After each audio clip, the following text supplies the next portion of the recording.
The high fuel prices are unprecedented and are not due to ordinary market responses to global crude oil price dynamics. Our problem is cruder and more local. This is the result of collusion between monopolistic cartels and economic saboteurs on one hand, and oblivious, reckless, insensitive, and incompetent public officials on the other. Insatiable greed and corruption is driving us over the cliff. The current state of affairs is a clear manifestation of the vestiges of the conflict of interest and state capture that is now pervasive in all sectors of our economy.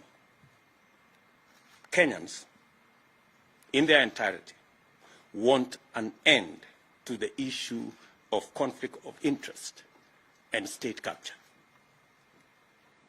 The casual and insensitive attitude to the plight of tens of millions of struggling Kenyans is a disturbing development that has emboldened cartels, which have taken over critical economic sectors and are now moving in top gear to capture the state.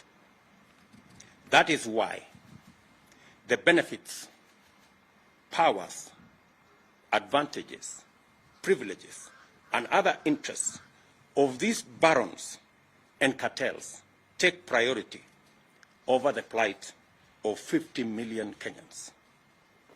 We therefore call on the National Treasury to account for all diversions of funds out of Petroleum Development Fund and to restore the fuel subsidy mechanism without delay. The people telling us about Ukraine and Russia are also telling us that there is no shortage of fuel.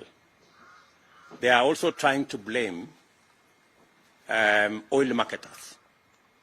So they are even conflicted in the reasons why we have an artificial crisis in the country. From their own statement, they are not sure of what to say. Is it because of the war in Ukraine, or is it because of the crisis with our oil marketers? Which is which? And that goes to tell you that this crisis is orchestrated, and it is as a result of the cartels and barons who have taken over, using conflict of interest and state capture in our economy. I mean, a straight answer would be, how come that fuel in Uganda is cheaper than fuel in Kenya? So, and yet the fuel being sold in Uganda goes through Kenya. That tells you that that kind of explanation is escapist and has no basis whatsoever. We should address ourselves to the crisis that is there in the country and the monopolies that have taken our fuel and economic sector captive. You know as much as I do the situation in Kenya. You know that what was government is now like the opposition, and what was the opposition is now behaving like it is government.